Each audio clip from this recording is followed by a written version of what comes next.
18ನೆಯ ಅಧ್ಯಾಯ ಮೋಕ್ಷ ಸನ್ಯಾಸ ಯೋಗ.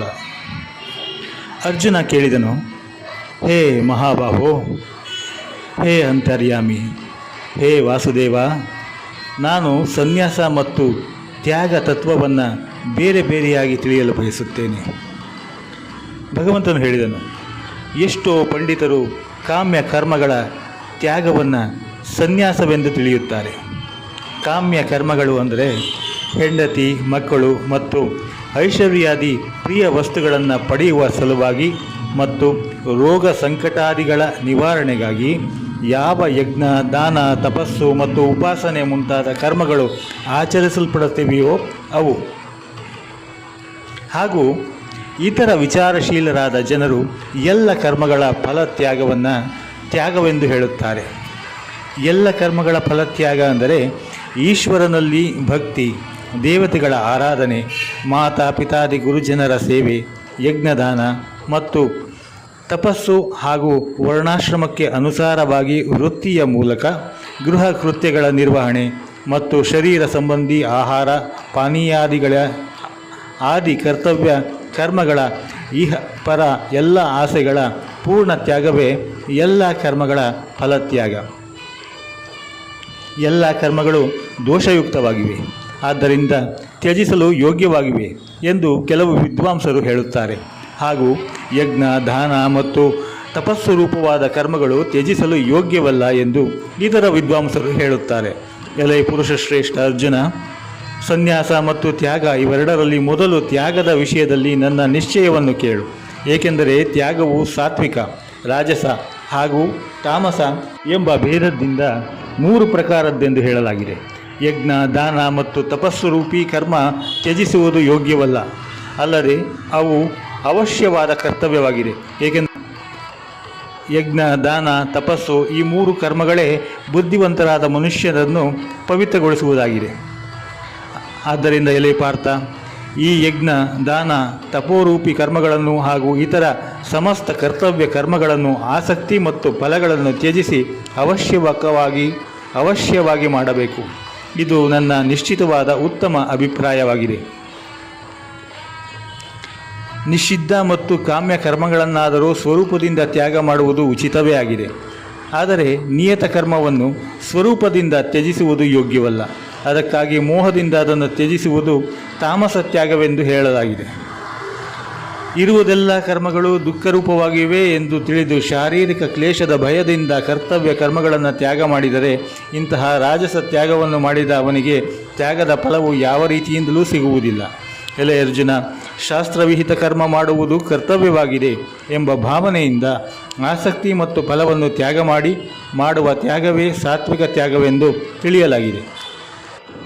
ಕುಶಲವಲ್ಲದ ಕರ್ಮವನ್ನು ದ್ವೇಷಿಸದೆ, ಕುಶಲ ಕರ್ಮದಲ್ಲಿ ಆಸಕ್ತನಾಗದೆ, ಶುದ್ಧವಾದ ಸತ್ವಗುಣದಿಂದ ಕೂಡಿದ ಪುರುಷನು ಸಂಶಯರಹಿತ, ಬುದ್ಧಿವಂತ ಮತ್ತು ನಿಜವಾದ ತ್ಯಾಗಿಯೂ ಆಗಿದ್ದಾನೆ. ಏಕೆಂದರೆ ಶರೀರಧಾರಿಯಾದ ಯಾವುದೇ ಮನುಷ್ಯನು ಪೂರ್ಣವಾಗಿ ಕರ್ಮಗಳೆಲ್ಲವನ್ನು ತ್ಯಜಿಸುವುದು ಸಾಧ್ಯವಾಗದು. ಆದ್ದರಿಂದ ಕರ್ಮಫಲ ತ್ಯಾಗಿಯಾಗಿರುವವನೇ ತ್ಯಾಗಿಯಾಗಿದ್ದಾನೆ ಎಂದು ಹೇಳಲಾಗುತ್ತದೆ. ಕರ್ಮಫಲವನ್ನು ತ್ಯಾಗ ಮಾಡದಿರುವ ಮನುಷ್ಯನಿಗೆ ಕರ್ಮದ ಒಳ್ಳೆಯ, ಕೆಟ್ಟ ಮತ್ತು ಮಿಶ್ರ ಎಂಬ 3 ವಿಧದ ಫಲಗಳು ಸತ್ತ ಬಳಿಕ ಅವಶ್ಯಕವಾಗಿ ಸಿಗುತ್ತವೆ. ಆದರೆ ಕರ್ಮಫಲವನ್ನು ತ್ಯಾಗ ಮಾಡಿದ ಮನುಷ್ಯರಿಗೆ, ಅಂದರೆ ಸಂಪೂರ್ಣವಾಗಿ ಎಲ್ಲ ಕರ್ತವ್ಯ ಕರ್ಮಗಳ ಫಲ, ಆಸಕ್ತಿ ಮತ್ತು ಕರ್ತೃತ್ವದ ಅಭಿಮಾನವನ್ನು ಯಾರು ತ್ಯಾಗ ಮಾಡಿದ್ದಾರೋ ಅವರು ಕರ್ಮಗಳ ಫಲಗಳು ಎಂದಿಗೂ ಸಿಗಲಾರವು. ಎಲೈ ಮಹಾಬಾಹು, ಸಂಪೂರ್ಣ ಕರ್ಮಗಳ ಸಿದ್ಧಿಗೆ, ಅಂದರೆ ಅರ್ಥಾತ್ ಸಂಪೂರ್ಣ ಕರ್ಮಗಳು ಸಿದ್ಧಿಯಾಗಲು ಈ 5 ಕರ್ಮಗಳನ್ನು ಮುಗಿಸಲು ಉಪಾಯವನ್ನು ತಿಳಿಸುವ ಸಾಂಖ್ಯಶಾಸ್ತ್ರದಲ್ಲಿ ಹೇಳಲಾಗಿದೆ. ಅವುಗಳನ್ನು ನೀನು ನನ್ನಿಂದ ಚೆನ್ನಾಗಿ ತಿಳಿದುಕೋ. ಕರ್ಮಗಳ ಸಿದ್ಧಿಗಾಗಿ ಅಧಿಷ್ಠಾನ, ಅಂದರೆ ಯಾವ ಆಶ್ರಯದಲ್ಲಿ ಕರ್ಮ ಮಾಡಲಾಗುವುದೋ ಅದೇ ಆಧಾರ. ಕರ್ತ, ಭಿನ್ನ ಭಿನ್ನ ಪ್ರಕಾರದ ಕರಣಗಳು, ಅಂದರೆ ಯಾವ ಇಂದ್ರಿಯಗಳ ಮತ್ತು ಸಾಧನೆಗಳ ಮೂಲಕ ಕರ್ಮಗಳು ಮಾಡಲ್ಪಡುವೆಯೋ ಅವುಗಳ ಹೆಸರು ಕರ್ಣ ಎಂದಾಗಿದೆ. ಹೀಗೆ ಭಿನ್ನ ಭಿನ್ನ ಪ್ರಕಾರದ ಕರಣಗಳು, ಅನೇಕ ವಿಧದ ಬೇರೆ ಬೇರೆ ಕ್ರಿಯೆಗಳು ಮತ್ತು ಹಾಗೆಯೇ 5ನೆಯ ಕಾರಣ ದೈವವಾಗಿದೆ.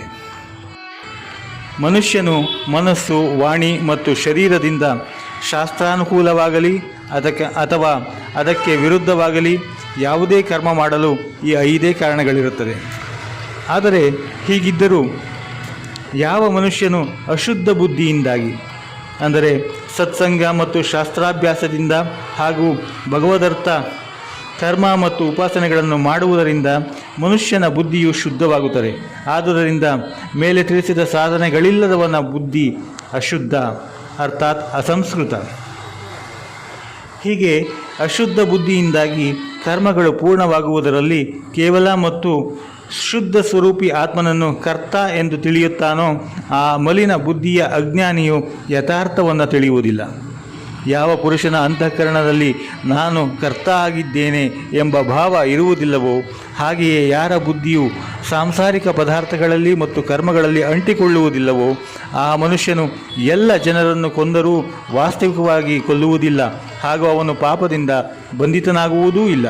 ಅಂದರೆ ಅಗ್ನಿ, ವಾಯು, ನೀರುಗಳ ಮೂಲಕ ಪ್ರಾರಬ್ಧವಶಾತ್ ಯಾವುದಾದರೂ ಜೀವಿಗೆ ಹಿಂಸೆಯಾಗುವುದು ಕಂಡುಬಂದರೂ ಸಹ ಅದು ವಾಸ್ತವವಾಗಿಯೇ ಹಿಂಸೆಯಲ್ಲ. ಅದರಂತೆಯೇ ಯಾರಲ್ಲಿ ಅಭಿಮಾನವಿಲ್ಲವೋ ಮತ್ತು ಸ್ವಾರ್ಥವೂ ಇಲ್ಲವೋ, ಕೇವಲ ಲೋಕಹಿತಕ್ಕಾಗಿ ಯಾರ ಕೆಲಸಗಳೆಲ್ಲ ನಡೆಯುತ್ತಿವೆಯೋ ಅವನ ಶರೀರ ಮತ್ತು ಇಂದ್ರಿಯಗಳಿಂದ ಲೋಕದ ದೃಷ್ಟಿಯಲ್ಲಿ ಯಾರಿಗಾದರೂ ಹಿಂಸೆಯಾಗುತ್ತಿರುವಂತೆ ಕಂಡುಬಂದರೂ ಸಹ ಅದು ವಸ್ತುತಃ ಹಿಂಸೆಯಲ್ಲ. ಏಕೆಂದರೆ ಆಸಕ್ತಿ, ಸ್ವಾರ್ಥ ಮತ್ತು ಅಹಂಕಾರಗಳಿಲ್ಲದಿರುವುದರಿಂದ ಯಾವ ಪ್ರಾಣಿಗೂ ಹಿಂಸೆ ಆಗಲಾರದು. ಹಾಗೂ ಕರ್ತೃತ್ವದ ಅಭಿಮಾನವಿಲ್ಲದೆ ಮಾಡಲ್ಪಟ್ಟ ಕರ್ಮ ವಾಸ್ತವವಾಗಿಯೂ ಅಕರ್ಮವೇ. ಆದುದರಿಂದ ಅವನು ಪಾಪದಿಂದ ಬಂಧಿಸಲ್ಪಡುವುದಿಲ್ಲ. ಜ್ಞಾತ, ತಿಳಿದುಕೊಳ್ಳುವವನು. ಜ್ಞಾನ ಯಾವ ಮೂಲಕ ತಿಳಿದುಕೊಳ್ಳಲಾಗುವುದೋ ಅದರ ಹೆಸರು, ಮತ್ತು ಜ್ಞೇಯ, ತಿಳಿದುಕೊಳ್ಳಲು ಯೋಗ್ಯವಾದ ಹೆಸರು, ವಸ್ತುವಿನ ಹೆಸರು. ಇವು 3 ವಿಧದ ಕರ್ಮ ಪ್ರೇರಣೆಯಾಗಿವೆ. ಮತ್ತು ಕರ್ತ, ಕರ್ಮ ಮಾಡುವವನ ಹೆಸರು. ಕರಣ, ಯಾವ ಸಾಧನಗಳಿಂದ ಕರ್ಮ ಮಾಡಲಾಗುತ್ತದೆಯೋ ಅವುಗಳು. ಹಾಗೂ ಕ್ರಿಯೆ, ಮಾಡುವ ಹೆಸರು, ಕ್ರಿಯೆ. ಇವು 3 ಪ್ರಕಾರದ ಕರ್ಮ ಸಂಗ್ರಹವಾಗಿದೆ. ಗುಣಗಳ ಸಂಖ್ಯೆಯನ್ನು ತಿಳಿಸುವ ಶಾಸ್ತ್ರದಲ್ಲಿ ಜ್ಞಾನ, ಕರ್ಮ ಮತ್ತು ಕರ್ತ ಇವುಗಳ ಗುಣಗಳ ಭೇದದಿಂದ 3 ಪ್ರಕಾರದಿಂದಲೇ ಹೇಳಲಾಗಿದೆ. ಅದನ್ನು ನೀನು ನನ್ನಿಂದ ಚೆನ್ನಾಗಿ ಕೇಳು. ಯಾವ ಜ್ಞಾನದಿಂದ ಮನುಷ್ಯನು ಬೇರೆ ಬೇರೆಯಾದ ಎಲ್ಲ ಪ್ರಾಣಿಗಳಲ್ಲಿ ಒಂದೇ ಅವಿನಾಶಿಯಾದ ಪರಮಾತ್ಮ ಭಾವವನ್ನು ವಿಭಾಗರಹಿತ ಸಮಭಾವದಿಂದ ಸ್ಥಿತನಾಗಿದ್ದಾನೆ ಎಂದು ನೋಡುವ ಜ್ಞಾನವನ್ನು ನೀನು ಸಾತ್ವಿಕವೆಂದು ತಿಳಿ. ಆದರೆ ಯಾವ ಜ್ಞಾನದಿಂದ ಮನುಷ್ಯನು ಸಮಸ್ತ ಭೂತಗಳಲ್ಲಿ ಭಿನ್ನ ಭಿನ್ನ ಪ್ರಕಾರಗಳ ಅನೇಕ ಭಾವಗಳನ್ನು ಬೇರೆ ಬೇರೆಯಾಗಿ ತಿಳಿಯುವನೋ ಆ ಜ್ಞಾನವನ್ನು ನೀನು ರಾಜಸವೆಂದು ತಿಳಿ. ಆದರೆ ಒಂದು ಕಾರ್ಯರೂಪಿಯಲ್ಲಿ ಶರೀರದಲ್ಲಿ ಪೂರ್ಣದಂತೆ ಆಸಕ್ತವಾಗಿದೆಯೋ, ಅರ್ಥಾತ್ ಯಾವ ವಿರುದ್ಧವಾದ ಜ್ಞಾನದಿಂದ ಮನುಷ್ಯನು ಒಂದು ಕ್ಷಣಭಂಗುರ ವಿನಾಶಿ ಶರೀರವನ್ನೇ ಆತ್ಮವೆಂದು ಭಾವಿಸಿಕೊಂಡು ಅದನ್ನೇ ಸರ್ವಸ್ವವೆಂದು ತಿಳಿದು ಆಸಕ್ತನಾಗಿರುತ್ತಾನೋ, ಹಾಗೆಯೇ ಯುಕ್ತಿಶೂನ್ಯ, ತಾತ್ವಿಕ, ಅರ್ಥರಹಿತ ಮತ್ತು ತುಚ್ಛವಾಗಿರುವ ಜ್ಞಾನವನ್ನು ತಾಮಸವೆಂದು ಹೇಳಲಾಗಿದೆ. ಶಾಸ್ತ್ರವಿಧಿಯಿಂದ ನಿಯಮಿಸಿದ ಕರ್ಮವನ್ನು ಕರ್ತೃತ್ವದ ಅಭಿಮಾನದಿಂದ ರಹಿತವಾಗಿ ಫಲವನ್ನು ಬಯಸದೇ ಇರುವ ಮನುಷ್ಯನು ರಾಗ ದ್ವೇಷರಹಿತವಾಗಿ ಮಾಡುವನೋ ಕರ್ಮವನ್ನು ಸಾತ್ವಿಕವೆಂದು ಹೇಳಲಾಗಿದೆ. ಆದರೆ ಬಹಳ ಪರಿಶ್ರಮಪೂರ್ವಕ ಹಾಗೂ ಭೋಗಗಳನ್ನು ಬಯಸುವ ಹಾಗೂ ಅಹಂಕಾರದಿಂದ ಕೂಡಿದ ಮನುಷ್ಯನು ಮಾಡಿದ ಕರ್ಮವನ್ನು ರಾಜಸವೆಂದು ಹೇಳಲಾಗಿದೆ. ಪರಿಣಾಮ, ಹಾನಿ, ಹಿಂಸೆ ಮತ್ತು ಸಾಮರ್ಥ್ಯ ಇವುಗಳ ವಿಚಾರ ಮಾಡದೆ ಕೇವಲ ಅಜ್ಞಾನದಿಂದ ಮಾಡುವ ಕರ್ಮವನ್ನು ತಾಮಸವೆಂದು ಹೇಳಲಾಗುತ್ತದೆ. ಸಂಘರಹಿತನಾಗಿ ಅಹಂಕಾರದ ಮಾತನ್ನು ಆಡದೆ ಧೈರ್ಯ, ಉತ್ಸಾಹದಿಂದ ಹಾಗೂ ಕಾರ್ಯವು ಸಿದ್ಧವಾಗಲಿ ಆಗದಿರಲಿ ಅದರಲ್ಲಿ ಹರ್ಷ, ಶೋಕಾದಿ ವಿಕಾರಗಳಿಂದ ರಹಿತನಾದ ಕರ್ತನನ್ನು ಸಾತ್ವಿಕನೆಂದು ಹೇಳಲಾಗುತ್ತದೆ. ಆಸಕ್ತಿಯಿಂದ ಕೂಡಿದವನಾಗಿ ಕರ್ಮಗಳ ಫಲಗಳನ್ನು ಬಯಸುತ್ತಾ ಲೋಭಿ, ಇತರ ಜನರಿಗೆ ಕಷ್ಟ ಕೊಡುವ ಸ್ವಭಾವವುಳ್ಳ, ಅಶುದ್ಧ ಆಚರಣೆಯುಳ್ಳ ಮತ್ತು ಹರ್ಷ, ಶೋಕಗಳಿಂದ ಕೂಡಿದ ಕರ್ತನನ್ನು ರಾಜಸನೆಂದು ಹೇಳುತ್ತಾರೆ. ಆಯುಕ್ತನು, ಶಿಕ್ಷಣರಹಿತನು, ಅಹಂಕಾರಿಯು, ಧೂರ್ತನು ಮತ್ತು ಇತರ ಜೀವನವನ್ನು ನಾಶಪಡಿಸುವವನು, ಶೋಕಿಸುವವನು, ಸೋಮಾರಿಯು, ದೀರ್ಘಸೊತ್ತಿಯೂ. ಅಂದರೆ ಯಾರು ಸ್ವಲ್ಪ ಸಮಯದಲ್ಲಿ ಆಗುವಂಥ ಸಾಧಾರಣವಾದ ಕಾರ್ಯವನ್ನು ಸಹ ಆಮೇಲೆ ಮಾಡಿದರಾಯಿತು ಎಂಬ ಸೋಮಾರಿ ಮನೋಭಾವದಿಂದ ಬಹಳ ಕಾಲದವರೆಗೂ ಪೂರೈಸದಿರುವವನನ್ನು ದೀರ್ಘಸೂತ್ರಿ ಎನ್ನುತ್ತಾರೆ. ಈ ದೀರ್ಘಸೂತ್ರಿಯೂ ಆದ ಕರ್ತನನ್ನು ತಾಮಸವನೆಂದು ಹೇಳಲಾಗುತ್ತದೆ. ಎಲೈ ಧನಂಜಯ, ಇನ್ನು ಬುದ್ಧಿಯ ಮತ್ತು ಧೃತಿಯ ಗುಣಗಳಿಗನುಸಾರ 3 ಪ್ರಕಾರದ ಭೇದಗಳನ್ನು ಪೂರ್ಣವಾಗಿ ವಿಭಾಗಪೂರ್ವಕ ನಾನು ಹೇಳುವೆನು, ಅದನ್ನು ನೀನು ಕೇಳು. ಎಲೆ ಪಾರ್ಥ, ಪ್ರವೃತ್ತಿ ಮಾರ್ಗ ಅಂದರೆ ಗೃಹಸ್ಥನಾಗಿಟ್ಟುಕೊಂಡು ಫಲ ಮತ್ತು ಆಸಕ್ತಿಯನ್ನು ತ್ಯಾಗ ಮಾಡಿ ಭಗವದರ್ಪಣ ಬುದ್ಧಿಯಿಂದ ಕೇವಲ ಲೋಕಹಿತಕ್ಕಾಗಿಯೇ ಜನಕ ಮಹಾರಾಜನಂತೆ ವರ್ತಿಸುವುದು. ನಿವೃತ್ತಿ ಮಾರ್ಗ ಅಂದರೆ ದೇಹಾಭಿಮಾನವನ್ನು ಬಿಟ್ಟು ಕೇವಲ ಸಚ್ಚಿದಾನಂದ ಘನ ಪರಮಾತ್ಮನಲ್ಲಿ ಏಕೈಕ ಭಾವದಿಂದ ಇರುವ ಶ್ರೀ ಶುಕದೇವ ಮತ್ತು ಸನಕಾದಿಯವರಂತೆ ಸಂಸಾರದಿಂದ ವಿರಕ್ತರಾಗಿ ನಡೆದುಕೊಳ್ಳುವುದು. ಕರ್ತವ್ಯ ಹಾಗೂ ಅಕರ್ತವ್ಯ, ಭಯ ಮತ್ತು ಅಭಯ, ಹಾಗೆಯೇ ಬಂಧನ ಹಾಗೂ ಮೋಕ್ಷವನ್ನು ಯಥಾರ್ಥವಾಗಿ ತಿಳಿಯುವ ಬುದ್ಧಿಯು ಸಾತ್ವಿಕವಾಗಿದೆ. ಎಲೆ ಪಾರ್ಥ, ಧರ್ಮವನ್ನು ಮತ್ತು ಅಧರ್ಮವನ್ನು, ಕರ್ತವ್ಯ ಹಾಗೂ ಅಕರ್ತವ್ಯವನ್ನು ಯಥಾರ್ಥವಾಗಿ ತಿಳಿಯುವ ಮನುಷ್ಯನ ಬುದ್ಧಿಯು ರಾಜಸವಾಗಿದೆ. ಎಲೆ ಅರ್ಜುನ, ತಮೋಗುಣದಿಂದ ವ್ಯಾಪಿಸಿದ ಬುದ್ಧಿಯು ಅಧರ್ಮವನ್ನೂ ಕೂಡ ಇದು ಧರ್ಮವಾಗಿದೆ ಎಂದು ತಿಳಿಯುತ್ತದೆ. ಹಾಗೆಯೇ ಇತರ ಪದಾರ್ಥಗಳನ್ನು ವಿಪರೀತವಾಗಿ ತಿಳಿಯುವ ಬುದ್ಧಿಯು ತಾಮಸಿಯಾಗಿದೆ. ಎಲೆ ಪಾರ್ಥನೆ, ಯಾವ ಅವ್ಯಭಿಚಾರಿಣಿಯಾದ ಧಾರಣ ಶಕ್ತಿಯಿಂದ ಅಂದರೆ ಭಗವದ್ವಿಚಾರಗಳಲ್ಲದೆ ಸಾಂಸಾರಿಕ ವಿಷಯಗಳನ್ನು ಗ್ರಹಿಸುವುದೇ ವ್ಯಭಿಚಾರ ದೋಷ, ಆ ದೋಷವಿಲ್ಲದೆ ಇರುವುದೇ ಅವ್ಯಭಿಚಾರಿಣಿ ಧಾರಣ ಶಕ್ತಿ. ಈ ಅವ್ಯಭಿಚಾರಿಣಿಯಾದ ಧಾರಣ ಶಕ್ತಿಯಿಂದ ಮನುಷ್ಯನು ಧ್ಯಾನ ಯೋಗದಿಂದ ಮನಸ್ಸು, ಪ್ರಾಣ, ಇಂದ್ರಿಯಗಳ ಕ್ರಿಯೆಗಳನ್ನು ಧಾರಣೆ ಮಾಡುತ್ತಾನೋ ಆ ಧೃತಿಯು ಸಾತ್ವಿಕವಾಗಿದೆ. ಇಂದ್ರಿಯಗಳ ಕ್ರಿಯೆ ಅಂದರೆ ಮನಸ್ಸು, ಪ್ರಾಣ ಮತ್ತು ಇಂದ್ರಿಯಗಳನ್ನು ಭಗವತ್ ಸಾಕ್ಷಾತ್ಕಾರಕ್ಕಾಗಿ ಭಜನೆ, ಧ್ಯಾನ ಮತ್ತು ನಿಷ್ಕಾಮ ಕರ್ಮಗಳಲ್ಲಿ ತೊಡಗಿಸುವುದು, ಅವುಗಳ ಕ್ರಿಯೆಗಳನ್ನು ಗ್ರಹಿಸುವುದು. ಈ ಕ್ರಿಯೆಗಳನ್ನು ಧಾರಣೆ ಮಾಡುತ್ತಾನೋ ಆ ಧೃತಿಯು ಸಾತ್ವಿಕವಾಗಿದೆ. ಆದರೆ ಕುಂತಿಪುತ್ರ ಅರ್ಜುನನೇ, ಫಲದ ಇಚ್ಛೆಯುಳ್ಳ ಮನುಷ್ಯನು ಅತಿ ಆಸಕ್ತಿಯಿಂದಾಗಿ ಯಾವ ಧಾರಣ ಶಕ್ತಿಯಿಂದ ಧರ್ಮ, ಅರ್ಥ ಮತ್ತು ಕಾಮ ಇವನ್ನು ಧಾರಣೆ ಮಾಡುತ್ತಾನೋ ಆ ಧಾರಣ ಶಕ್ತಿಯು ರಾಜಸವಾಗಿದೆ. ಎಲೆ ಪಾರ್ಥನೆ, ದುಷ್ಟ ಬುದ್ಧಿಯುಳ್ಳ ಮನುಷ್ಯನು ಯಾವ ಧಾರಣ ಶಕ್ತಿಯಿಂದ ನಿದ್ದೆ, ಭಯ, ಚಿಂತೆ, ದುಃಖ ಮತ್ತು ಉನ್ಮತ್ತತೆಯನ್ನು ಬಿಡುವುದಿಲ್ಲವೋ ಅರ್ಥಾತ್ ಧರಿಸಿಕೊಂಡಿರುವನೋ ಆ ಧಾರಣ ಶಕ್ತಿಯು ತಾಮಸಿಯಾಗಿದೆ. ಎಲೈ ಭರತಶ್ರೇಷ್ಠ, ಈ 3 ಪ್ರಕಾರದ ಸುಖವನ್ನು ಕೂಡ ನನ್ನಿಂದ ನೀನು ಕೇಳು. ಯಾವ ಸುಖದಲ್ಲಿ ಸಾಧಕನು ಭಜನೆ, ಧ್ಯಾನ ಮತ್ತು ಸೇವೆ ಮೊದಲಾದ ಅಭ್ಯಾಸದಲ್ಲಿ ರಮಿಸುತ್ತಾನೋ ಮತ್ತು ಯಾವುದರಿಂದ ಅವನ ದುಃಖ ಇಲ್ಲವಾಗುತ್ತದೋ ಇದು ಪ್ರಾರಂಭದಲ್ಲಿ ವಿಷದಂತೆ ಕಂಡರು. ಅಂದರೆ ಆಟಗಳ ಮೇಲೆ ಆಸಕ್ತಿಯುಳ್ಳ ಬಾಲಕರಿಗೆ ಮೌಢ್ಯದ ಕಾರಣದಿಂದ ವಿದ್ಯಾಭ್ಯಾಸವು ಮೊದಲು ವಿಷದಂತೆ ಕಂಡುಬರುತ್ತದೆ. ಅದರಂತೆಯೇ ವಿಷಯ ಸುಖಭೋಗಗಳಲ್ಲಿ ಆಸಕ್ತರಾದ ಪುರುಷರಿಗೆ ಭಗವದ್ಭಜನೆ, ಧ್ಯಾನ, ಸೇವೆ ಮುಂತಾದ ಸಾಧನೆಗಳ ರಹಸ್ಯ ತಿಳಿಯದೇ ಇರುವುದರಿಂದ ಮೊದಲು ಅಭ್ಯಾಸವು ವಿಷದಂತೆ ಕಂಡುಬರುತ್ತದೆ. ಹೀಗೆ ಇದು ಪ್ರಾರಂಭದಲ್ಲಿ ವಿಷದಂತೆ ಕಂಡರೂ ಪರಿಣಾಮದಲ್ಲಿ ಅಮೃತಕ್ಕೆ ಸಮಾನವಾಗಿರುತ್ತದೆ. ಅದು ಪರಮಾತ್ಮನ ವಿಷಯಕ ಬುದ್ಧಿಯು ಈ ವಿಷಯಕ ಬುದ್ಧಿಯ ಪ್ರಸಾರದಿಂದ ಉಂಟಾಗುತ್ತದೆ. ಆ ಸುಖವನ್ನು ಸಾತ್ವಿಕ ಸುಖವೆಂದು ಹೇಳಲಾಗಿದೆ. ವಿಷಯ ಮತ್ತು ಇಂದ್ರಿಯಗಳ ಸಂಯೋಗದಿಂದ ಉಂಟಾಗುವ ಸುಖವು ಮೊದಲು ಭೋಗಕಾಲದಲ್ಲಿ ಅಮೃತಕ್ಕೆ ಸಮವಾಗಿ ತೋರಿದರೂ ಪರಿಣಾಮದಲ್ಲಿ ವಿಷಕ್ಕೆ ಸಮಾನವಾಗಿದೆ. ಆದ್ದರಿಂದ ಆ ಸುಖವನ್ನು ರಾಜಸವೆಂದು ಹೇಳುತ್ತಾರೆ. ಭೋಗಕಾಲದಲ್ಲಿ ಹಾಗೂ ಪರಿಣಾಮದಲ್ಲಿಯೂ ಆತ್ಮನನ್ನು ಮೋಹಗೊಳಿಸುತ್ತದೋ, ನಿದ್ದೆ, ಆಲಸ್ಯ ಮತ್ತು ಪ್ರಮಾದದಿಂದ ಉತ್ಪನ್ನವಾಗುತ್ತದೋ ಆ ಸುಖವನ್ನು ತಾಮಸವೆಂದು ಹೇಳಲಾಗಿದೆ. ಪೃಥ್ವಿಯಲ್ಲಿ, ಆಕಾಶದಲ್ಲಿ ಅಥವಾ ದೇವತೆಗಳಲ್ಲಿ, ಹಾಗೆಯೇ ಇವಲ್ಲದೆ ಮತ್ತೆ ಎಲ್ಲೇ ಆಗಿರಲಿ ಪ್ರಕೃತಿಯಿಂದ ಉತ್ಪನ್ನವಾದ ಯಾವುದೇ ಪ್ರಾಣಿ ಇಲ್ಲವೇ ಪದಾರ್ಥಗಳು 3 ಗುಣಗಳಿಂದ ರಹಿತವಾದ ಸತ್ವವು ಯಾವುದೂ ಇಲ್ಲ. ಎಲೈ ಪರಂತಪನೆ, ಬ್ರಾಹ್ಮಣ, ಕ್ಷತ್ರಿಯ, ವೈಶ್ಯ ಮತ್ತು ಶೂದ್ರ ಇವರ ಕರ್ಮಗಳು ಸ್ವಭಾವತಃ ಉತ್ಪನ್ನವಾದ ಗುಣಗಳಿಂದಾಗಿ ವಿಭಾಗಿಸಲಾಗಿದೆ. ಅಂತಃಕರಣದ ನಿಗ್ರಹ, ಇಂದ್ರಿಯಗಳ ಮೇಲಿನ ಹತೋಟಿ, ಧರ್ಮ ಪಾಲನೆಗಾಗಿ ಕಷ್ಟ ಸಹಿಸುವುದು, ಒಳ ಹೊರಗೆ ಶುದ್ಧವಾಗಿರುವುದು, ಬೇರೆಯವರ ಅಪರಾಧಗಳನ್ನು ಕ್ಷಮಿಸುವುದು, ಮನಸ್ಸು, ಇಂದ್ರಿಯಗಳು ಮತ್ತು ಶರೀರವನ್ನು ಸರಳವಾಗಿರುವುದು, ವೇದ, ಶಾಸ್ತ್ರ, ದೇವರು ಮತ್ತು ಪರಲೋಕಾದಿಗಳಲ್ಲಿ ಶ್ರದ್ಧೆಯನ್ನಿಡುವುದು, ವೇದಶಾಸ್ತ್ರಗಳ ಅಧ್ಯಯನ ಮತ್ತು ಅಧ್ಯಾಪನ ಮಾಡುವುದು, ಪರಮಾತ್ಮ ತತ್ವದ ಅನುಭವ ಪಡೆಯುವುದು ಇವೆಲ್ಲವೂ ಬ್ರಾಹ್ಮಣನ ಸ್ವಾಭಾವಿಕ ಕರ್ಮಗಳಾಗಿವೆ. ಶೌರ್ಯ, ತೇಜ, ಧೈರ್ಯ, ಚಾತುರ್ಯ, ಯುದ್ಧದಿಂದ ಓಡಿ ಹೋಗದಿರುವುದು, ದಾನ ಕೊಡುವುದು ಮತ್ತು ಸ್ವಾಮಿಭಾವ ಇವೆಲ್ಲವೂ ಕ್ಷತ್ರಿಯನ ಸ್ವಾಭಾವಿಕ ಕರ್ಮಗಳಾಗಿವೆ. ಕೃಷಿ, ಗೋಪಾಲನೆ ಮಾಡುವುದು, ಕ್ರಯ ವಿಕ್ರಯ ರೂಪಿ ಸತ್ಯ ವ್ಯವಹಾರ ಇವು ವೈಶ್ಯರ ಸ್ವಾಭಾವಿಕ ಕರ್ಮಗಳಾಗಿವೆ. ಹಾಗೆಯೇ ಸರ್ವ ವರ್ಣಗಳ ಸೇವೆ ಮಾಡುವುದು ಶೂದ್ರನ ಸ್ವಾಭಾವಿಕ ಕರ್ಮವಾಗಿದೆ. ತಮ್ಮ ತಮ್ಮ ಸ್ವಾಭಾವಿಕ ಕರ್ಮಗಳಲ್ಲಿ ತತ್ಪರತೆಯಿಂದ ತೊಡಗಿರುವ ಮನುಷ್ಯನಿಗೆ ಭಗವತ್ ಪ್ರಾಪ್ತಿರೂಪಿ ಪರಮಸಿದ್ಧಿಯ ಲಾಭವಾಗುತ್ತದೆ. ತನ್ನ ಸ್ವಾಭಾವಿಕ ಕರ್ಮದಲ್ಲಿ ನಿರತನಾದ ಮನುಷ್ಯನು ಹೇಗೆ ಕರ್ಮ ಮಾಡಿ ಪರಮಸಿದ್ಧಿಯನ್ನು ಪಡೆಯುತ್ತಾನೆ? ಆ ವಿಧಿಯನ್ನು ನೀನು ಕೇಳು. ಯಾವ ಪರಮೇಶ್ವರನಿಂದ ಎಲ್ಲ ಪ್ರಾಣಿಗಳ ಉತ್ಪತ್ತಿಯಾಗಿದೆಯೋ ಹಾಗೂ ಯಾರಿಂದ ಈ ಜಗತ್ತು ವ್ಯಾಪಿಸಿದೆಯೋ ಆ ಪರಮೇಶ್ವರನನ್ನು ತಮ್ಮ ಸ್ವಾಭಾವಿಕ ಕರ್ಮಗಳಿಂದ ಪೂಜಿಸಿ.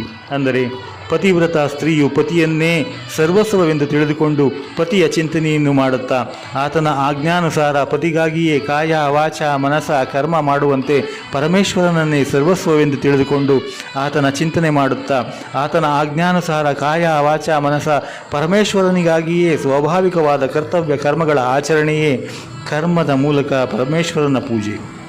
ಹೀಗೆ ಮನುಷ್ಯನು ಪರಮಸಿದ್ಧಿಯನ್ನು ಪಡೆಯುತ್ತಾನೆ. ಚೆನ್ನಾಗಿ ಆಚರಿಸಲಾದ ಬೇರೆಯವರ ಧರ್ಮಕ್ಕಿಂತ ಗುಣರಹಿತವಾಗಿದ್ದರೂ ತನ್ನ ಧರ್ಮವು ಶ್ರೇಷ್ಠವಾಗಿದೆ. ಏಕೆಂದರೆ ಸ್ವಭಾವದಿಂದ ನಿಯಮಿಸಲ್ಪಟ್ಟ ಸ್ವಧರ್ಮರೂಪಿ ಕರ್ಮವನ್ನು ಮಾಡುವವನಿಗೆ ಪಾಪವು ತಟ್ಟುವುದಿಲ್ಲ. ಆದ್ದರಿಂದ ಕುಂತಿಪುತ್ರನೇ, ದೋಷಯುಕ್ತವಾಗಿದ್ದರೂ ಕೂಡ ಸ್ವಾಭಾವಿಕ ಕರ್ಮವನ್ನು ಬಿಡಬಾರದು. ಅಂದರೆ ಪ್ರಕೃತಿಗೆ ಅನುಸಾರವಾಗಿ ಶಾಸ್ತ್ರೋಕ್ತ ವಿಧಿಯಿಂದ ನಿಯಮಿಸಲ್ಪಟ್ಟ ಯಾವ ವರ್ಣಾಶ್ರಮದ ಧರ್ಮ ಮತ್ತು ಸಾಮಾನ್ಯ ಧರ್ಮರೂಪಿ ಸ್ವಾಭಾವಿಕ ಕರ್ಮಗಳಿವೆಯೋ ಅವುಗಳನ್ನೇ ಇಲ್ಲಿ ಸ್ವಧರ್ಮ, ಸಹಜ ಧರ್ಮ, ಸ್ವಕರ್ಮ, ನಿಯತಕರ್ಮ, ಸ್ವಭಾವಜಕರ್ಮ, ಸ್ವಾಭಾವಿಕ ನಿಯತಕರ್ಮ ಇತ್ಯಾದಿ ಹೆಸರುಗಳಿಂದ ಹೇಳಲಾಗಿದೆ. ಕರ್ಮವನ್ನು ಬಿಡಬಾರದು. ಏಕೆಂದರೆ ಹೊಗೆಯಿಂದ ಅಗ್ನಿಯು ಕೂಡಿರುವಂತೆಯೇ ಎಲ್ಲ ಕರ್ಮಗಳು ಒಂದಲ್ಲ ಒಂದು ದೋಷದಿಂದ ಕೂಡಿರುತ್ತದೆ. ಸರ್ವತ್ರ ಆಸಕ್ತಿರಹಿತ ಬುದ್ಧಿಯುಳ್ಳವನು, ನಿಸ್ಪೃಹ ಮತ್ತು ಅಂತಃಕರಣವನ್ನು ಗೆದ್ದುಕೊಂಡಿರುವ ಮನುಷ್ಯನು ಸಾಂಖ್ಯ ಯೋಗದಿಂದ ಆ ಶ್ರೇಷ್ಠ ನೈಷ್ಕರ್ಮ ಸಿದ್ಧಿಯನ್ನು ಪಡೆಯುತ್ತಾನೆ. ಎಲೆ ಕುಂತಿಪುತ್ರನೇ, ಜ್ಞಾನಯೋಗದ ಅಂತಿಮ ಸ್ಥಿತಿಯಾದ ನೈಷ್ಕರ್ಮ ಸಿದ್ಧಿಯನ್ನು ಹೇಗೆ ಪಡೆದುಕೊಂಡು ಮನುಷ್ಯನು ಬ್ರಹ್ಮನನ್ನು ಪಡೆದುಕೊಳ್ಳುವನೋ ಆ ರೀತಿಯನ್ನು ಸಂಕ್ಷೇಪವಾಗಿ ನನ್ನಿಂದ ಕೇಳು. ವಿಶುದ್ಧ ಬುದ್ಧಿಯಿಂದ ಕೂಡಿದ ಹಗುರವಾದ ಸಾತ್ವಿಕ ಮತ್ತು ನಿಯಮಿತ ಭೋಜನ ಮಾಡುವವನು, ಶಬ್ದಾದಿ ವಿಷಯಗಳನ್ನು ತ್ಯಜಿಸಿ ಏಕಾಂತದಲ್ಲಿ ಶುದ್ಧ ಜಾಗದಲ್ಲಿ ವಾಸಿಸುವವನು, ಸಾತ್ವಿಕ ಧಾರಣ ಶಕ್ತಿಯಿಂದ ಅಂತಃಕರಣ ಮತ್ತು ಇಂದ್ರಿಯಗಳನ್ನು ಸಂಯಮದಲ್ಲಿಟ್ಟುಕೊಂಡು ಮನಸ್ಸು, ವಾಣಿ, ಶರೀರ ವಶದಲ್ಲಿಟ್ಟುಕೊಂಡು ರಾಗ ದ್ವೇಷಗಳನ್ನು ಸರ್ವಥಾ ನಾಶಗೊಳಿಸಿ ಚೆನ್ನಾದ ದೃಢವಾದ ವೈರಾಗ್ಯವನ್ನು ಆಶ್ರಯಿಸಿದ ಅಹಂಕಾರ, ಬಲ, ದರ್ಪ, ಕಾಮ, ಕ್ರೋಧ, ಸಂಗ್ರಹ ವೃತ್ತಿ ಇವುಗಳನ್ನು ತ್ಯಜಿಸಿ ನಿರಂತರ ಧ್ಯಾನ ಯೋಗ ಪರಾಯಣನಾದ ಮಮತಾರಹಿತ ಶಾಂತಿಯುಕ್ತ ಪುರುಷನು ಸಚ್ಚಿದಾನಂದ ಘನ ಬ್ರಹ್ಮನಲ್ಲಿ ಅಭಿನ್ನ ಭಾವದಿಂದ ಸ್ಥಿತನಾಗಿರಲು ಪಾತ್ರನಾಗುತ್ತಾನೆ. ಮತ್ತು ಆ ಸಚ್ಚಿದಾನಂದ ಘನ ಬ್ರಹ್ಮನಲ್ಲಿ ತದ್ರೂಪನಾದ ಪ್ರಸನ್ನ ಚಿತ್ತವುಳ್ಳ ಯೋಗಿಯು ಯಾವುದಕ್ಕಾಗಿಯೂ ಶೋಕಿಸುವುದಿಲ್ಲ ಹಾಗೂ ಯಾವುದನ್ನು ಬಯಸುವುದಿಲ್ಲ. ಹೀಗೆ ಸಮಸ್ತ ಪ್ರಾಣಿಗಳಲ್ಲಿ ಸಮಭಾವವುಳ್ಳ ಯೋಗಿಯು ನನ್ನ ಪರಾಭಕ್ತಿಯನ್ನು ಪಡೆಯುತ್ತಾನೆ. ಆ ಪರಾಭಕ್ತಿಯ ಮೂಲಕ ಆತನು ಪರಮಾತ್ಮನಾದ ನನ್ನನ್ನು ನಾನು ಹೇಗಿರುವೆನೋ ಹಾಗೆಯೇ ಸರಿಯಾಗಿ ತತ್ವಶಃ ತಿಳಿಯುತ್ತಾನೆ. ಹಾಗೆಯೇ ಆ ಭಕ್ತಿಯಿಂದ ನನ್ನನ್ನು ತತ್ವದಿಂದ ತಿಳಿದ ಕೂಡಲೇ ನನ್ನಲ್ಲಿ ಪ್ರವಿಷ್ಟನಾಗುತ್ತಾನೆ. ನನ್ನ ಆಶ್ರಯದಲ್ಲಿರುವ ಕರ್ಮಯೋಗಿಯು ಎಲ್ಲ ಕರ್ಮಗಳನ್ನು ಸದಾಕಾಲ ಮಾಡುತ್ತಿದ್ದರೂ ನನ್ನ ಕೃಪೆಯಿಂದ ಸನಾತನ ಅವಿನಾಶಿ ಪರಮಪದವನ್ನು ಹೊಂದುವನು. ಎಲ್ಲ ಕರ್ಮಗಳನ್ನು ಮನಃಪೂರ್ವಕ ನನ್ನಲ್ಲಿ ಅರ್ಪಣೆ ಮಾಡಿ ಹಾಗೆಯೇ ಸಮತ್ವ ಬುದ್ಧಿರೂಪಿ ಯೋಗವನ್ನು ಅವಲಂಬಿಸಿ ನೀನು ನನ್ನ ಪರಾಯಣನಾಗಿ ನಿರಂತರ ನನ್ನಲ್ಲಿ ಚಿತ್ತವುಳ್ಳವನಾಗು. ಮೇಲೆ ಹೇಳಿದಂತೆ ನನ್ನಲ್ಲಿ ಚಿತ್ತವುಳ್ಳವನಾಗಿ ನೀನು ನನ್ನ ಕೃಪೆಯಿಂದ ಎಲ್ಲ ಸಂಕಟಗಳನ್ನು ಸುಲಭವಾಗಿ ದಾಟಿಬಿಡುವೆ ಮತ್ತು ಅಹಂಕಾರದಿಂದ ನನ್ನ ಮಾತನ್ನು ಕೇಳದಿದ್ದರೆ ನಾಶವಾಗುವೆ, ಅರ್ಥಾತ್ ಪರಮಾರ್ಥದಿಂದ ವಂಚಿತವಾಗುವೆ. ಈ ಅಹಂಕಾರ ಬಿಟ್ಟು ನೀನು ಅಹಂಕಾರಪಟ್ಟು ನಾನು ಯುದ್ಧ ಮಾಡುವುದಿಲ್ಲ ಎಂದು ತಿಳಿದಿರುವೆ. ಆ ನಿನ್ನ ನಿಶ್ಚಯ ವ್ಯರ್ಥವಾಗಿದೆ. ಏಕೆಂದರೆ ನಿನ್ನ ಸ್ವಭಾವವು ನಿನ್ನನ್ನು ಬಲವಂತವಾಗಿ ಯುದ್ಧಕ್ಕೆ ತೊಡಗಿಸಿಯಿತು. ಎಲೈ ಕುಂತಿಪುತ್ರನೇ, ಯಾವ ಕರ್ಮವನ್ನು ನೀನು ಮೋಹದಿಂದಾಗಿ ಮಾಡಲು ಇಚ್ಛಿಸದಿದ್ದರೂ ಅದನ್ನೂ ಕೂಡ ನಿನ್ನ ಪೂರ್ವಕೃತ ಸ್ವಾಭಾವಿಕ ಕರ್ಮದಿಂದ ಬದ್ಧನಾದ್ದರಿಂದ ಪರಾಧೀನನಾಗಿ ಮಾಡುವೆ. ಎಲೈ ಅರ್ಜುನ, ಅಂತರ್ಯಾಮಿ ಪರಮೇಶ್ವರನು ತನ್ನ ಮಾಯೆಯಿಂದ ಶರೀರರೂಪಿ ಯಂತ್ರದ ಮೇಲೆ ಆರೂಢನಾಗಿ ಸರ್ವ ಪ್ರಾಣಿಗಳನ್ನು ಅವರ ಕರ್ಮಾನುಸಾರ ಅಲೆಸುತ್ತಾ ಎಲ್ಲ ಪ್ರಾಣಿಗಳ ಹೃದಯದಲ್ಲಿ ನೆಲೆಸಿರುವನು. ಎಲೈ ಭಾರತ, ನೀನು ಎಲ್ಲ ಪ್ರಕಾರದಿಂದ ಆ ಪರಮೇಶ್ವರನಿಗೆ ಶರಣಾಗು. ಅಂದರೆ ಲಜ್ಜೆ, ಭಯ, ಮಾನ, ಪ್ರತಿಷ್ಠೆ ಮತ್ತು ಆಸಕ್ತಿಯನ್ನು ತ್ಯಜಿಸಿ ಹಾಗೂ ಶರೀರ ಮತ್ತು ಸಂಸಾರದಲ್ಲಿ ಅಹಂಕಾರ, ಮಮಕಾರಗಳಿಲ್ಲದ ಕೇವಲ ಏಕಮಾತ್ರ ಪರಮಾತ್ಮನನ್ನೇ ಪರಮಾಶ್ರಯ, ಪರಮಗತಿ ಮತ್ತು ಸರ್ವಸ್ವ ಎಂದು ತಿಳಿದುಕೊಳ್ಳುವುದು ಹಾಗೂ ಅನನ್ಯ ಭಾವದಿಂದ ಅತ್ಯಂತ ಶ್ರದ್ಧಾ, ಭಕ್ತಿ ಮತ್ತು ಪ್ರೇಮಪೂರ್ವಕವಾಗಿ ನಿರಂತರ ಭಗವಂತನ ನಾಮ, ಗುಣ, ಪ್ರಭಾವ ಮತ್ತು ಸ್ವರೂಪಗಳ ಚಿಂತನೆ ಮಾಡುತ್ತಿರುವುದು ಮತ್ತು ಭಗವಂತನ ಭಜನೆ, ಸ್ಮರಣೆಗಳಿಂದ ಆತನ ಆಜ್ಞಾನುಸಾರ ಕರ್ತವ್ಯ ಕರ್ಮಗಳನ್ನು ನಿಸ್ವಾರ್ಥ ಭಾವದಿಂದ ಕೇವಲ ಪರಮೇಶ್ವರನಿಗಾಗಿಯೇ ಆಚರಣೆ ಮಾಡುವುದು. ಹೀಗೆ ಇವೆಲ್ಲವೂ ಈ ಎಲ್ಲ ರೀತಿಯಿಂದ ಪರಮಾತ್ಮನಲ್ಲಿ ಅನನ್ಯ ಶರಣಾಗತಿಯನ್ನು ಹೊಂದುವುದು. ಹೀಗೆ ಆ ಪರಮೇಶ್ವರನಿಗೆ ಶರಣಾಗು. ಆ ಪರಮಾತ್ಮನ ಕೃಪೆಯಿಂದಲೇ ನೀನು ಪರಮ ಶಾಂತಿಯನ್ನು ಹಾಗೂ ಸನಾತನ ಪರಮಧಾಮವನ್ನು ಹೊಂದುವೆ. ಹೀಗೆ ಈ ಗೋಪನೀಯಕ್ಕಿಂತಲೂ ಅತಿ ಗೋಪನೀಯ ಜ್ಞಾನವನ್ನು ನಾನು ನಿನಗೆ ಹೇಳಿದೆ. ಇನ್ನು ನೀನು ಈ ರಹಸ್ಯಮಯ ಜ್ಞಾನವನ್ನು ಪೂರ್ಣವಾಗಿ ಚೆನ್ನಾಗಿ ವಿಚಾರ ಮಾಡಿ ಮತ್ತೆ ನಿನಗೆ ಇಷ್ಟವಿರುವಂತೆ ಮಾಡು. ಸರ್ವಗೋಪನೀಯಕ್ಕಿಂತಲೂ ಅತಿ ಗೋಪನೀಯವಾದ ನನ್ನ ಪರಮ ರಹಸ್ಯಯುಕ್ತ ಮಾತನ್ನು ನೀನು ಇನ್ನೊಮ್ಮೆ ಕೇಳು. ನೀನು ನನಗೆ ಅತ್ಯಂತ ಪ್ರಿಯನಾಗಿರುವೆ. ಆದ್ದರಿಂದ ಈ ಪರಮಹಿತಕಾರಕ ವಚನವನ್ನು ನಾನು ನಿನಗೆ ಹೇಳುವೆನು. ಎಲೆ ಅರ್ಜುನ, ನೀನು ನನ್ನಲ್ಲಿ ಮನಸ್ಸುಳ್ಳವನಾಗು, ನನ್ನ ಭಕ್ತನಾಗು, ನನ್ನನ್ನು ಪೂಜಿಸು ಮತ್ತು ನನಗೆ ನಮಸ್ಕರಿಸು. ಹೀಗೆ ಮಾಡುವುದರಿಂದ ನೀನು ನನ್ನನ್ನೇ ಪಡೆಯುವೆ. ಇದನ್ನು ನಾನು ನಿನಗೆ ಸತ್ಯವಾಗಿ ಪ್ರತಿಜ್ಞಾಪೂರ್ವಕ ಹೇಳುವೆನು, ಏಕೆಂದರೆ ನೀನು ನನಗೆ ಅತ್ಯಂತ ಪ್ರಿಯನಾಗಿರುವೆ. ಸತ್ಯಧರ್ಮ, ಸರ್ವಧರ್ಮ ಅಂದರೆ ಸಮಸ್ತ ಕರ್ತವ್ಯ ಕರ್ಮಗಳನ್ನು ನನಗೆ ಅರ್ಪಿಸಿ ನೀನು ಕೇವಲ ಸರ್ವಶಕ್ತಿವಂತ, ಸರ್ವಾಧಾರ ಪರಮೇಶ್ವರನಾದ ನನಗೇ ಶರಣಾಗು. ನಾನು ನಿನ್ನನ್ನು ಎಲ್ಲ ಪಾಪಗಳಿಂದ ಬಿಡುಗಡೆಗೊಳಿಸುವೆನು. ನೀನು ಶೋಕಿಸಬೇಡ. ಈ ಗೀತಾರೂಪಿ ರಹಸ್ಯಮಯ ಉಪದೇಶವನ್ನು ಎಂದಿಗೂ ತಪಸ್ಸು ಮಾಡದ ಮನುಷ್ಯನಿಗೆ ಹೇಳಬೇಡ. ಹಾಗೆಯೇ ಭಕ್ತಿಹೀನ ಮನುಷ್ಯನಿಗೆ, ಹಾಗೆಯೇ ಕೇಳುವ ಇಚ್ಛೆಯಿಲ್ಲದವನಿಗೂ ಹೇಳಬಾರದು. ಹಾಗೂ ನನ್ನಲ್ಲಿ ದೋಷ ದೃಷ್ಟಿಯನ್ನಿರಿಸುವವನಿಗಂತೂ ಎಂದಿಗೂ ಹೇಳಬಾರದು. ನನ್ನ ಪರಮ ಪ್ರೇಮವನ್ನಿಟ್ಟು ಈ ಪರಮ ರಹಸ್ಯಯುಕ್ತ ಗೀತಾಶಾಸ್ತ್ರವನ್ನು ನನ್ನ ಭಕ್ತರಲ್ಲಿ ಹೇಳುವವನು ನನ್ನನ್ನೇ ಪಡೆಯುತ್ತಾನೆ. ಇದರಲ್ಲಿ ಯಾವ ಸಂದೇಹವೂ ಇಲ್ಲ. ಅವನಿಗಿಂತ ಹೆಚ್ಚಾಗಿ ನನ್ನ ಪ್ರಿಯ ಕಾರ್ಯ ಮಾಡುವವನು ಮನುಷ್ಯರಲ್ಲಿ ಬೇರೆ ಯಾರೂ ಇಲ್ಲ. ಹಾಗೂ ಭೂಮಂಡಲದಲ್ಲಿ ಅವನಿಗಿಂತ ಮಿಗಿಲಾಗಿ ನನಗೆ ಪ್ರಿಯನಾದವನು ಬೇರೆ ಯಾರೂ ಇಲ್ಲ, ಹಾಗೂ ಭವಿಷ್ಯದಲ್ಲಿಯೂ ಆಗಲಾರನು. ನಮ್ಮಿಬ್ಬರ ಈ ಧರ್ಮಮಯ ಸಂವಾದ ರೂಪಿ ಈ ಗೀತಾಶಾಸ್ತ್ರವನ್ನು ಅಧ್ಯಯನ ಮಾಡುವ ಮನುಷ್ಯನ ಮೂಲಕ ನಾನು ಜ್ಞಾನಯಜ್ಞದಿಂದ ಪೂಜಿತನಾಗುವೆನು ಎಂಬುದು ನನ್ನ ಮತವಾಗಿದೆ. ಶ್ರದ್ಧಾಯುಕ್ತನಾಗಿ ದೋಷ ದೃಷ್ಟಿಯನ್ನಿಡದೆ ಈ ಗೀತಾಶಾಸ್ತ್ರದ ಶ್ರವಣ ಮಾಡುವವನೂ ಕೂಡ ಪಾಪಗಳಿಂದ ಮುಕ್ತನಾಗಿ ಪುಣ್ಯಕರ್ಮ ಮಾಡುವವರ ಶ್ರೇಷ್ಠ ಲೋಕಗಳನ್ನು ಹೊಂದುವನು. ಎಲೆ ಪಾರ್ಥನೆ, ಈ ಗೀತಾಶಾಸ್ತ್ರವನ್ನು ನೀನು ಏಕಾಗ್ರಚಿತ್ತದಿಂದ ಕೇಳಿರುವೆಯಲ್ಲ. ಹಾಗೂ ಧನಂಜಯನೇ, ಅಜ್ಞಾನದಿಂದ ಉಂಟಾದ ನಿನ್ನ ಮೋಹವು ನಾಶವಾಗಿದೆಯಲ್ಲ. ಅರ್ಜುನನು ಹೇಳಿದನು, ಹೇ ಅಚ್ಯುತ, ನಿನ್ನ ಕೃಪೆಯಿಂದ ನನ್ನ ಮೋಹವು ನಾಶವಾಯಿತು ಹಾಗೂ ನಾನು ಸ್ಮೃತಿಯನ್ನು ಪಡೆದುಕೊಂಡಿದ್ದೇನೆ. ಈಗ ನಾನು ಸಂಶಯರಹಿತನಾಗಿ ಸ್ಥಿತನಾಗಿದ್ದೇನೆ. ಆದ್ದರಿಂದ ನಿನ್ನ ಆಜ್ಞೆಯನ್ನು ಪಾಲಿಸುವೆನು. ಸಂಜಯನು ಹೇಳಿದನು, ಎಲೆ ರಾಜನೇ, ಹೀಗೆ ನಾನು ಶ್ರೀ ವಾಸುದೇವ ಮತ್ತು ಮಹಾತ್ಮ ಅರ್ಜುನರ ಈ ಅದ್ಭುತ ರಹಸ್ಯಮಯ ರೋಮಾಂಚಕ ಸಂವಾದವನ್ನು ಕೇಳಿದೆನು. ಶ್ರೀ ವ್ಯಾಸರ ಕೃಪೆಯಿಂದ ದಿವ್ಯ ದೃಷ್ಟಿಯನ್ನು ಪಡೆದ ನಾನು ಈ ಪರಮ ಗೋಪನೀಯ ಯೋಗವನ್ನು ಸ್ವತಃ ಯೋಗೇಶ್ವರ ಭಗವಾನ್ ಶ್ರೀಕೃಷ್ಣನು ಅರ್ಜುನನಿಗೆ ಹೇಳುತ್ತಿರುವಂತೆ ಪ್ರತ್ಯಕ್ಷವಾಗಿ ಕೇಳಿದ್ದೇನೆ. ಮಹಾರಾಜ, ಭಗವಾನ್ ಶ್ರೀಕೃಷ್ಣ ಮತ್ತು ಅರ್ಜುನರ ಈ ರಹಸ್ಯಮಯ ಕಲ್ಯಾಣಕಾರಕ ಹಾಗೂ ಅದ್ಭುತ ಸಂವಾದವನ್ನು ಪುನಃ ಪುನಃ ಸ್ಮರಿಸಿಕೊಂಡು ನಾನು ಪದೇ ಪದೇ ಹರ್ಷಿತನಾಗುತ್ತಿದ್ದೇನೆ. ಎಲೆಯ ರಾಜ, ಶ್ರೀಹರಿಯ ಆ ಅತ್ಯಂತ ಅಲೌಕಿಕ ರೂಪವನ್ನು ಬಾರಿಗೂ ಸ್ಮರಿಸಿಕೊಂಡು ನನ್ನ ಚಿತ್ತದಲ್ಲಿ ತುಂಬ ಆಶ್ಚರ್ಯವಾಗುತ್ತದೆ ಮತ್ತು ನಾನು ಪದೇ ಪದೇ ಹರ್ಷಿತನಾಗುತ್ತಿದ್ದೇನೆ. ಎಲೆ ಯೋಗೇಶ್ವರನಾದ ಭಗವಾನ್ ಶ್ರೀಕೃಷ್ಣನಿದ್ದಾನೋ, ಎಲ್ಲಿ ಯೋಗೇಶ್ವರನಾದ ಭಗವಾನ್ ಶ್ರೀಕೃಷ್ಣನಿದ್ದಾನೋ ಹಾಗೂ ಗಾಂಡೀವ ಧನುರ್ಧಾರಿ ಅರ್ಜುನನಿರುವನೋ ಅಲ್ಲಿಯೇ ಶ್ರೀ ವಿಜಯ, ವಿಭೂತಿ ಮತ್ತು ಅಚಲವಾದ ನೀತಿಯೂ ಇದೆ ಎಂಬುದೇ ನನ್ನ ಮತವಾಗಿದೆ. ಜಯ ಭಗವದ್ಗೀತೆ, ಜಯ ಭಗವದ್ಗೀತೆ. ಹರಿಹಿಯ ಕಮಲ ವಿಹಾರಿಣಿ ಸುಂದರ ಸುಪುನೀತೆ. ಕರ್ಮ ಸುವರ್ಮ ಪ್ರಕಾಶಿನಿ ಕಾಮಾಸಕ್ತಿಹರ. ತತ್ವಜ್ಞಾನ ವಿಕಾಶಿನಿ ವಿದ್ಯಾ ಬ್ರಹ್ಮಪರ. ನಿಶ್ಚಲ ಭಕ್ತಿ ವಿಧಾಯಿನಿ ನಿರ್ಮಲ ಮಲಹಾರಿ. ಶರಣ ರಹಸ್ಯ ಪ್ರದಾಯಿನಿ ಸಭವಿಧಿ ಸುಖಕಾರಿ. ರಾಗದ್ವೇಷ ವಿಧಾರಿಣಿ ಕಾರಿಣಿ ಮೋದ ಸದಾ. ಭವಭಯಹಾರಿಣಿ ತಾರಿಣಿ ಪರಮಾನಂದಪ್ರದ. ಅಸುರ ಭಾವ ವಿನಾಶಿನಿ ನಾಶಿನಿ ತಮರಜನಿ. ದೈವೀ ಸದ್ಗುಣದಾಯಿನಿ ಹರಿರಸಿಕಾ ಸಜನಿ. समता त्याग सिखावनी हरिमुख की दानी, सकल शास्त्र की स्वामिनी श्रुतियों की रानी, दया सुधा बरसावनी मातु कृपा की जय, हरिपद प्रेम दान कर अपनो कर ली जय। जय भगवद्गीता जय भगवद्गीता, हरि हिय कमल विहारिणी सुंदर सुपुनीते। जय श्री कृष्ण।